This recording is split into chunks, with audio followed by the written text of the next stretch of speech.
Hello everyone, welcome back to my YouTube channel Exomaster. Today we are going to see about cut copy paste.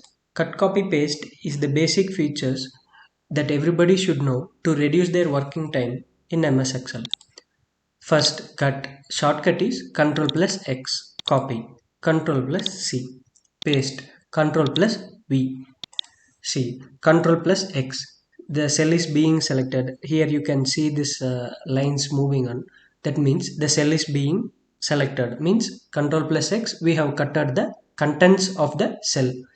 If you paste it here, Ctrl+V, the total content in the cell is pasted here. Like this, Ctrl+c, you can copy the cell and paste it.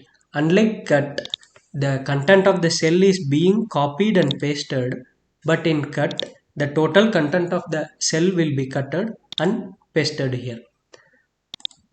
That's all for today. Thank you for watching this video. Please like, share and subscribe my YouTube channel.